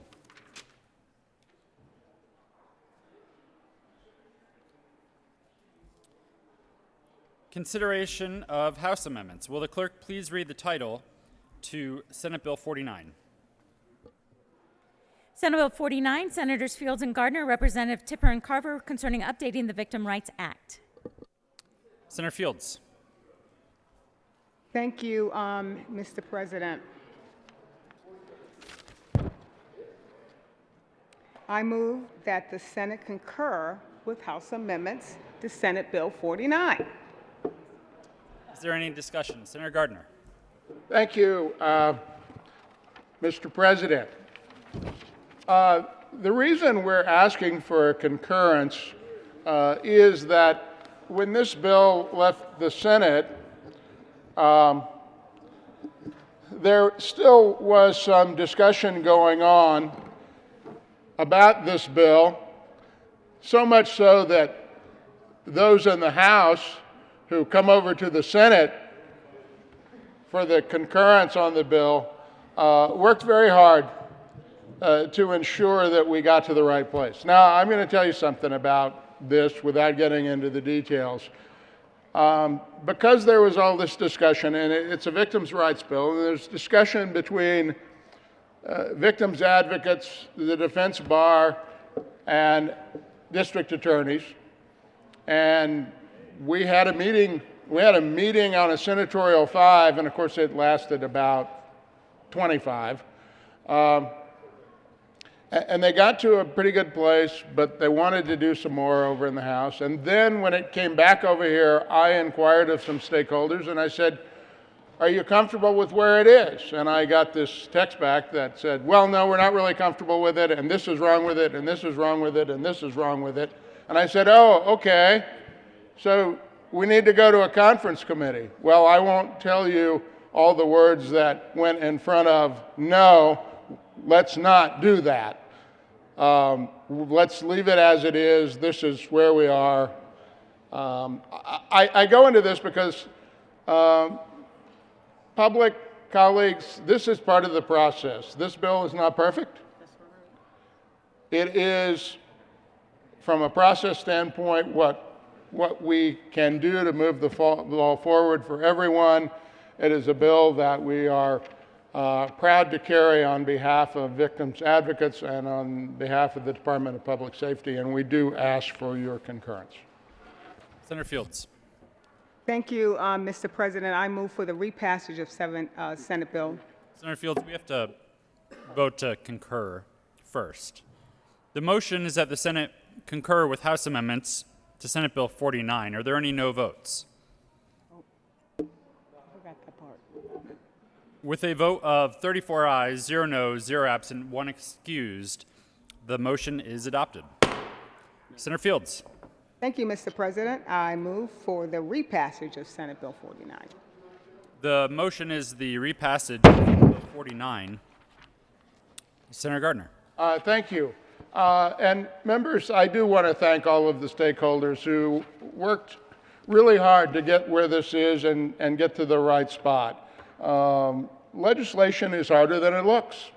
And this was a hard discussion about the pros and cons of how to protect victims, how to protect the rights of criminal defendants, how to ensure that prosecutors had the tools that they need to ensure public safety. All the way around, it was that kind of discussion, and really in so many ways represents what is the best of this process. I ask for an aye vote. The motion is the repassage of Senate Bill 49. Are there any no votes?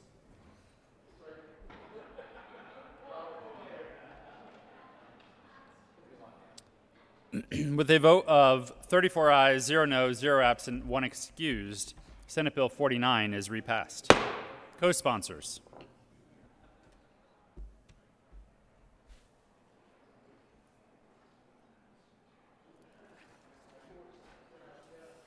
Majority Leader Moreno. Thank you, Mr. President. I move the Senate take up Senate Joint Resolution 10 on special orders at the hour of 10:46 a.m. Colleagues, you will, Mr. President, colleagues, you'll find this on page 3 of your calendar under Friday, April 22nd. The motion is that the Senate take up consideration of resolutions on special orders at the hour of 10:46 a.m. This does require a 2/3 majority. All those in favor say aye. Aye. Those opposed, no. The ayes have it. The motion is adopted. The Senate will take up Senate Joint Resolution 10 on special orders at the hour of 10:46 a.m. Special orders, consideration of resolutions. Will the clerk please read the title of Senate Joint Resolution 10? Senate Joint Resolution 10, Senators Cook and Henriksen, Representatives Ortiz and Geithner, concerning the availability of hyperbaric oxygen therapy as a treatment option for residents of the state of Colorado experiencing traumatic brain injury or post-traumatic stress disorder. Senator Cook. Thank you, Mr. President. I move for the adoption of Senate Joint Resolution 10 and ask that it be read at length. Will the clerk please read Senate Joint Resolution 10 at length? Senate Joint Resolution 10, Senators Cook and Henriksen, Representatives Ortiz and Geithner, concerning the availability of hyperbaric oxygen therapy as a treatment option for residents of the state of Colorado experiencing traumatic brain injury or post-traumatic stress disorder. Whereas many residents of the state of Colorado experience traumatic brain injury, TBI, or post-traumatic stress disorder, PTSD, these conditions impact active military service members and first responders and veterans of these vocations in large numbers, as well as the general population. And whereas it is believed that these conditions contribute to the high rate of suicide, drug addiction, alcoholism, and mental health issues among these vulnerable individuals, and whereas Congress has enacted the Commander John Scott Hannon Veterans Mental Health Care Improvement Act of 2019 as a way to improve mental health care provided by the Department of Veterans Affairs and for other purposes, Congress has mandated that the Department of Veteran Affairs, VA, consider making hyperbaric oxygen therapy, HBOT, treatment more readily available to VA patients, and that the VA conduct a comprehensive study and pilot program and prepare a report on the efficacy and effectiveness of hyperbaric oxygen therapy for the treatment of post-traumatic stress disorder and traumatic brain injury. And whereas HBOT has shown potential to be safe and effective treatment for those experiencing TBI and PTSD, particularly when HBOT is integrated with PTSD counseling, the state of Colorado is home to one of the leading pioneers of this type of treatment. Now, therefore, be it resolved by the Senate of the 73rd General Assembly of the state of Colorado, the House of Representatives concurring herein, 1, that we, the members of the Colorado General Assembly, find that the health, safety, and welfare of the residents of the state of Colorado will benefit from increased awareness and availability of HBOT as a treatment for TBI and PTSD. 2, that it should be the aim of the state to provide for its residents all viable options to combat the debilitating effects of TBI and PTSD and improve their quality of life. We therefore strongly support the efforts of Congress to study and review the efficacy of HBOT for treating the serious and life-altering effects of TBI and PTSD. 3, that we strongly encourage the medical community in Colorado to become informed about HBOT and the efforts of Congress to actively study this treatment.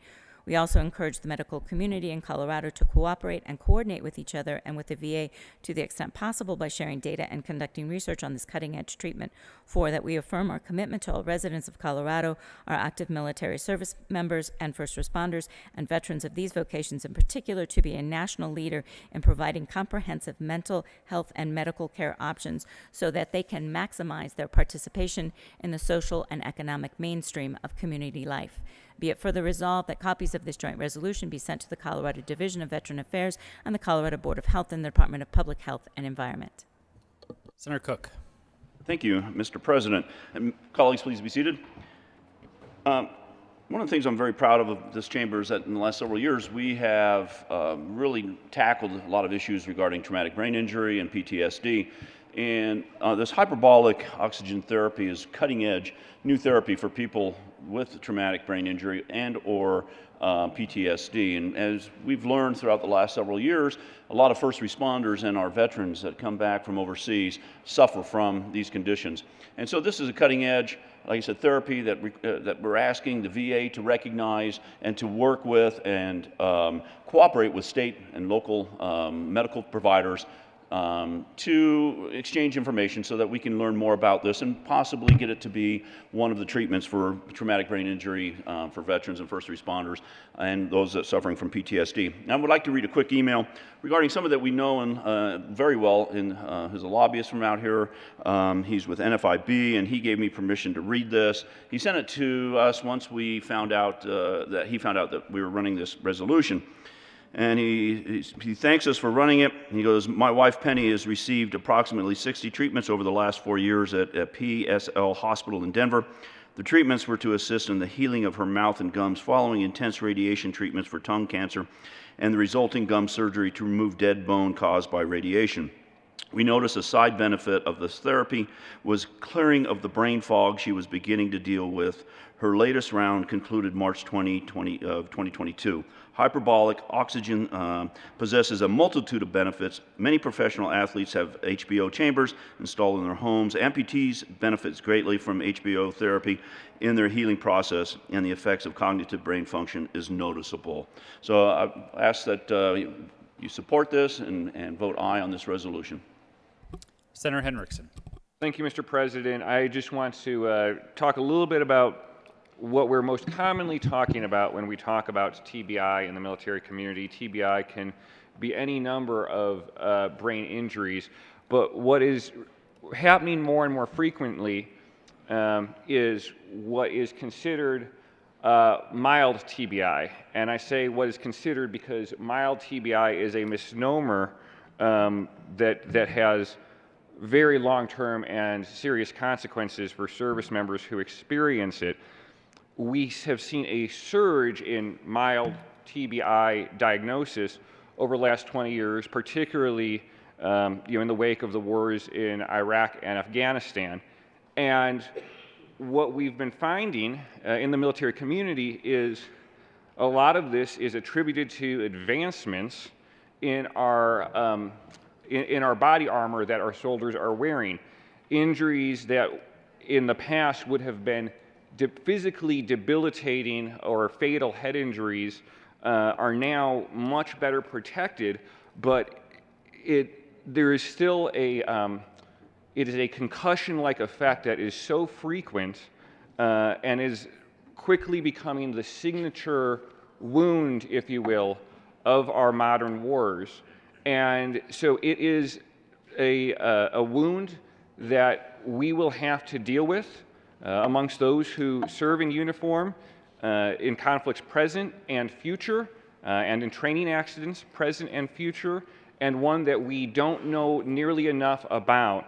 And I am really encouraged by the advancements and the healing opportunities that have been proven by hyperbaric oxygen therapy, and am excited about future development and advancements in our healing technologies and procedures, and am eager to see this become more readily available to veterans who suffer from this form of injury. Is there further discussion?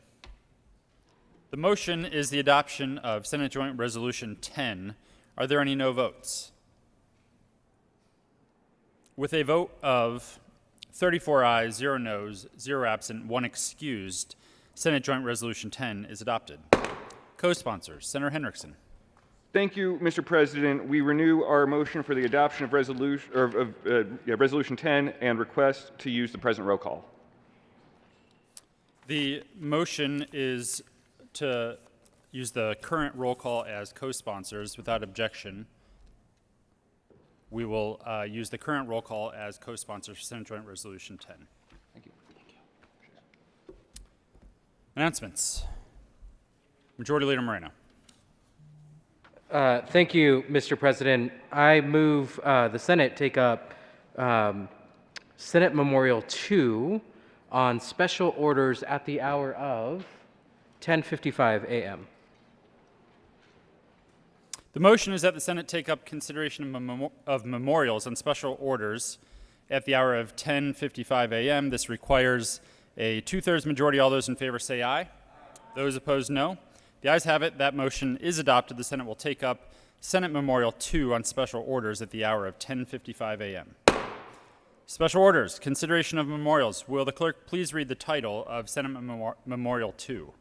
Senate Memorial 2, Senator Quorum, memorializing Congress to authorize forwarding funding to make a one-time appropriation to the Bureau of Indian Education Higher Education Grant Program.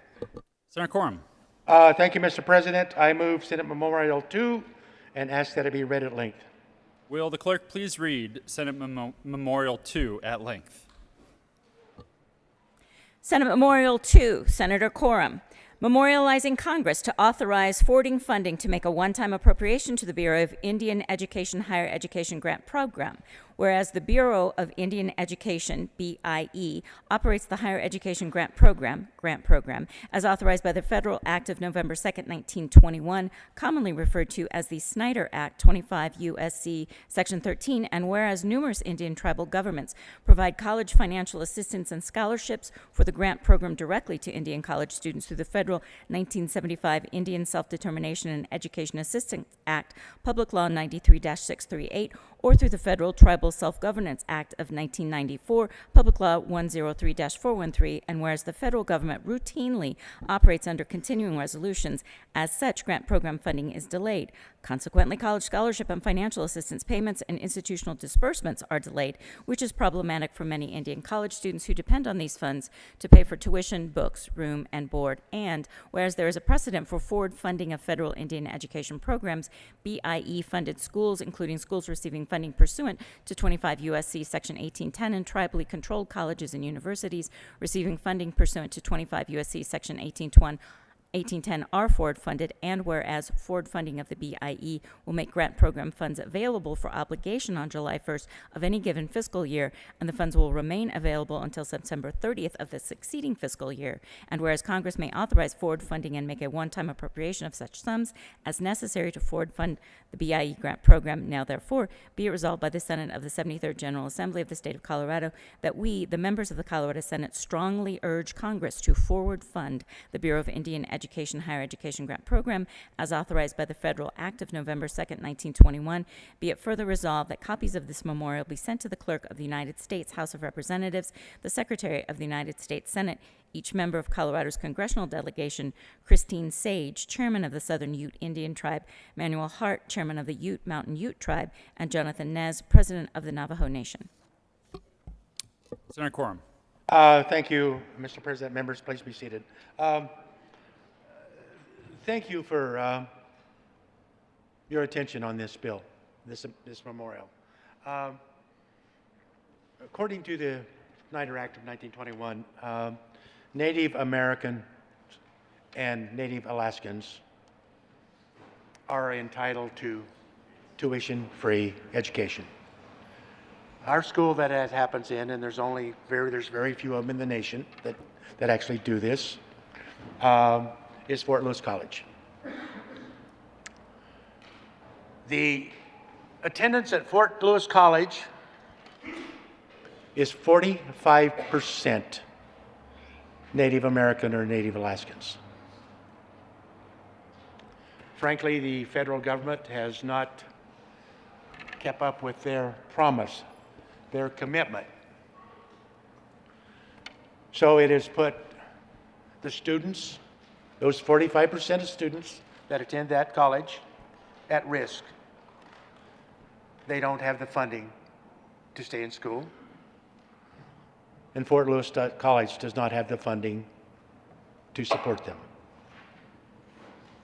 I think this is vital that we honor our commitment to these students who've been promised for 101 years right now, 101 years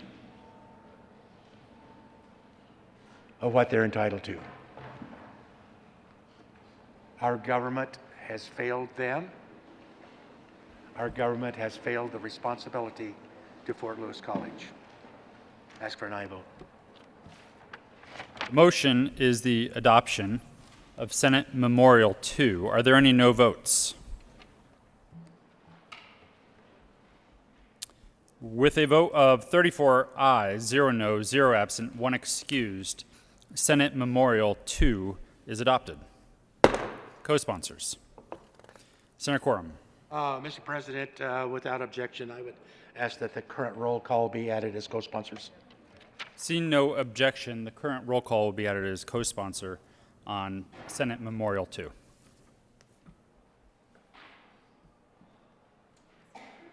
Message from the House. April 20, 2022, the House has passed on third reading and transmitted to the Reviser of Statutes House Bill 1304 amended as printed in House Journal April 14, 2022. The House has passed on third reading and transmitted to the Reviser of Statutes House Bill 1218 and 1303 amended as printed in House Journal April 19, 2022. The House has passed on third reading and transmitted to the Reviser of Statutes House Bill 1283 amended as printed in House Journal April 19, 2022 and amended on third reading as printed in House Journal April 20, 2022. The House has passed on third reading and transmitted to the Reviser of Statutes House Bill 1319. Announcements. Senator Coleman. Thank you, Mr. President. I request a moment of personal privilege. Granted. Thank you, Mr. President. My colleague from Arapahoe County and I would like to read a tribute, and it is regarding atherosclerotic cardiovascular disease. The Senate of the Colorado Legislature, convening the second regular session of the 73rd General Assembly, hereby recognizes atherosclerotic cardiovascular disease. Cardiovascular disease is the leading cause of death in the United States, surpassing all types of cancer and unintentional injury. In the United States, approximately 21 million patients have been diagnosed with ASCVD and are at risk of cardiovascular events. And it is projected that by 2035, 45% of the United States population will have cardiovascular disease, and ASCVD is linked to the buildup of cholesterol in the arteries and the risk of associated events that can be modified by lowering low-density lipoprotein cholesterol, and only 20% of people with ASCVD who are taking statins, one of the leading lipid-lowering therapies, actually achieve healthy levels of LDL-C.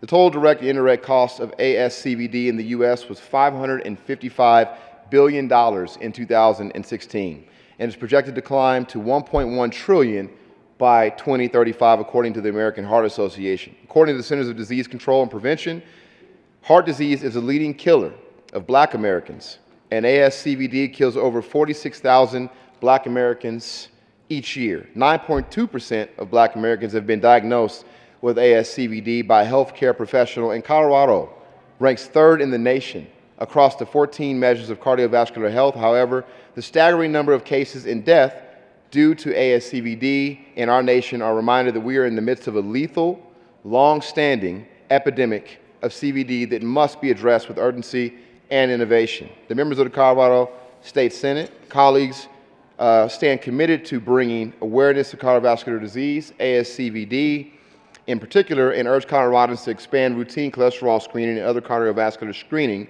to allow for earlier identification of patients at risk of cardiovascular events. And this is on a request of myself and my colleague from Arapahoe County, given this 20th day of April 2022, State Capitol, Denver, Colorado, signed by our President, Steve Finberg. Members, today we stand before you to bring awareness of cardiovascular disease. Please take your seats.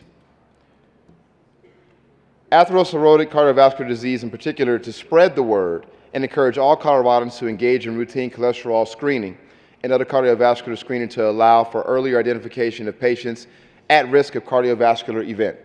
Cardiovascular disease is, once again, the leading cause of death in the United States, and it kills more people each year than all forms, as stated, of cancer and other accidents combined. We already know that this is an issue that, as was stated earlier in the tribute, that impacts the African American community in particular, but let's be honest, it impacts all of us. We all have had issues or people who had health complications in our families within the last year or recent years. And this is just one other thing that we need to take into account as we continue to figure out and work together on healthcare initiatives to make sure that folks have what they need to not be impacted in a negative way from heart disease. And we thank you for the opportunity to share with you about this today. Senator Bridges. Thank you, Mr. President. Ask for a moment of personal privilege. Granted. Thank you. I rise alongside my colleague here and appreciate him allowing me to join him on this resolution, or this tribute here today, to bring awareness and urge the state of Colorado to expand access to routine cardiovascular screening and update the state's cardiovascular plan to accelerate quality improvements in the care rendered to those patients, such that screening, treatment, monitoring, and improved health outcomes are achieved. Alarmingly, after a decline in mortality over the past several decades, the numbers are rising again. Most cardiovascular deaths are a result of ASCVD, which is caused by high levels of bad cholesterol that builds up in the blood over time, leading to heart disease, heart attack, and stroke. This is personal for me. I lost my younger brother about a month after my first election in 2016 of ASCVD at a surprisingly young age. And so I appreciate all of you colleagues here in the Senate for helping us to spread awareness to Coloradans, to take action to decrease the rising number of deaths of Americans as a result of ASCVD. Thank you. Thank you.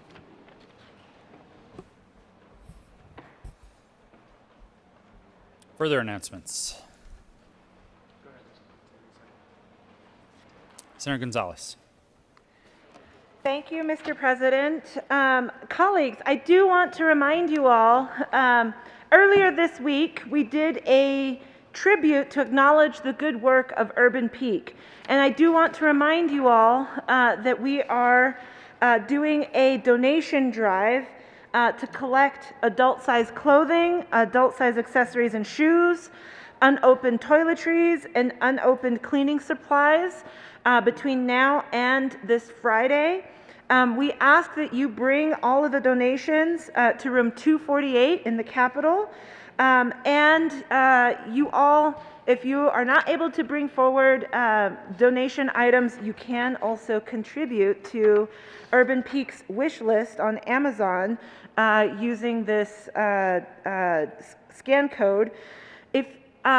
Again, colleagues, this donation drive is for Urban Peak, an organization that supports teenagers and youth experiencing homelessness. And so we hope that you are able to contribute to this drive. I have a further announcement for the colleagues who serve on the Senate Finance Committee. We will be meeting today at 1:30 in the Old Supreme Court. We do have, y'all, a number of bills on the calendar today. We will be hearing Senate Bill 173 for action only, followed by all of the bills in the order in which they appear on the calendar. We'll see y'all then at 1:30 in the Old Supreme Court. Thank you. Senator Hansen.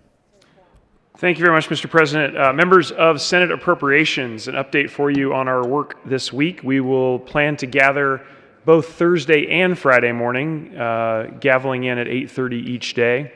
For tomorrow, we'll hear House Bills 1157, 1228, 1232, 1265, 1294, and then Senate Bills 150, 190, 191, and 215. Look forward to seeing everybody, LSBB, 8:30 tomorrow. Senator Cook. Thank you, Mr. President. And after consulting with the minority leader and the majority leader, and in spite of voting no on your Bill 1111 and hurting your feelings, I'm going to request to be excused on Friday the 22nd and Monday the 25th. Senator Cook will be marked as absent on those days. Can I, voting on the unprevailing side, can we reconsider House Bill 1111? That's all it takes, huh? Senator Cook will be marked as excused on those dates. Thank you, Mr. President. Senator Story. Thank you, Mr. President.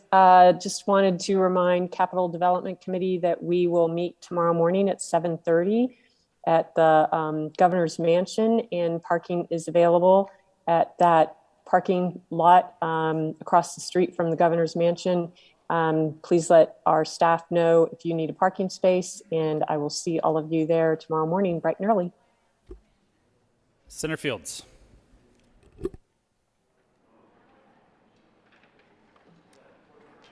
Thank you, Mr. President and colleagues of the Senate Health and Human Services Committee. We are meeting today at 1:30, and we have 3 bills up that are calendared, and they are going to be heard in the order of the calendar. Thank you.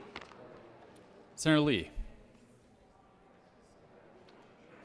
Thank you, Mr. President. The Judiciary Committee will be meeting upon adjournment to hear 2 bills, 1210 and 1234, in Senate Committee Room 352.